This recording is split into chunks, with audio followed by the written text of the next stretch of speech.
বছর দুয়েক আগের ঘটনা। ব্যাংকের চেকের মাধ্যমে টাকা তুলতে গেছিলাম, গিয়ে দেখি লিংক নেই।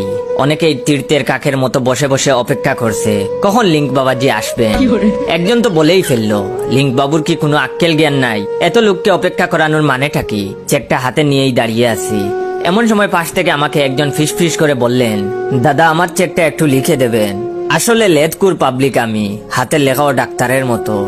এর লাগি লেখা টেখার দরকার পড়লে আমি হরি যাই। নিজের চেকটা বউকে দিয়ে লেখে নেই, শুধু সইটা আমি করি। আমি তখন লোকটার মুখের উপর বলে দিলাম, আমার হাতের লেখা অতি জঘন্য, আপনি অন্য কাউকে গিয়ে বলুন। উনি অনুনয়ের সুরে বললেন, ঠিক আছে আপনার চেকটা একটু দিন, দেখে দেখে লিখবো।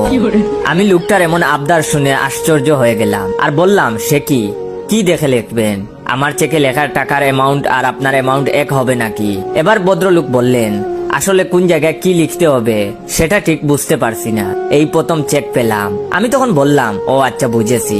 এইবার তাকে বলে দিলাম কোথায় কি লিখতে হবে, কত টাকা তুলবে সেটার বানানো বলে দিতে হলো। ভদ্রলোক মাধ্যমিক পাস, কিন্তু ইংরেজিতে বড্ড খাঁচা, তাই 500 অনলি কথাটাও বানান করে বলে দিতে হলো। তখন লোকটি আমাকে জিজ্ঞেস করলেন, কিছু মনে করবেন না, বলছিলাম যে অনলি কথাটা কেন লিখতে বলেছেন, একটু যদি বুঝিয়ে দিতেন। তখন আমি বললাম, ওটা লিখতে হয়, সবাই লেখে, কারণ আমিও ঠিক জানি না। আসলে জানলেও ভদ্রলোকের সাথে বক বক করতে করতে মুঠেও ইচ্ছে করছিল না। লক্ষ্য করলাম উনি অনলি কথাটা লিখতে একটু ইতস্তবোধ করছেন।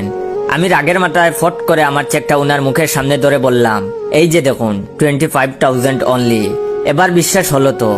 লোকটি তখন গুল্লা গুল্লা চুপ করে আমার চেকটা ভালো করে দেখলেন। ততক্ষণে লিংক চলে এসেছে, লাইনে দাঁড়িয়ে পড়েছি। টাকাটা তুলে এটিএম ফর্ম নেব বলে কাউন্টারে গেছি। ফর্মের কাউন্টার তখনও খুলেনি। হঠাৎ দেখি ক্যাশ কাউন্টারের কর্মচারী একটি লোককে খুব মেজাজ দেখাচ্ছে। কৌতূহল বশত গিয়ে দেখলাম যে ভদ্রলোক আমার কাছ থেকে চেক লিখে নিয়ে গেলেন, চেকটা হাতে নিয়ে বেকুবের মতো দাঁড়িয়ে আছেন, যারটা তাকেই দেওয়া হচ্ছে। আমি তখন জানতে চাইলাম, কি ব্যাপার দাদা? ভদ্রলোকের কথা শোনার পর কিছুক্ষণের জন্য বুঝে উঠে পারলাম না রাখবো না হাসবো। ব্যাপারটা হলো, এত কিছু দেখানোর পরেও 500 এর পর অনলি কথাটা লিখতে তার মন সায় দেয়নি। উনি ওস্তাদি করে লিখেছেন 500 নাথিং। কাউন্টারের লোক যখন জিজ্ঞেস করেন, এসব কি ভুলভাল লিখেছেন, নাথিং মানে? উনি তখন বিজ্ঞের মতো যুক্তি দিয়েছিলেন, আসলে এক ভদ্রলোক, অর্থাৎ আমার কথা বুঝাচ্ছেন। দেখলাম 25,000 পর লিখেছেন অনলি, তাই ভাবলাম 25,000 টাকা যদি মাত্র হয় তাহলে আমার 500 টাকা তো কিছুই না, তাই অনলি না লিখে নাথিং লিখেছি।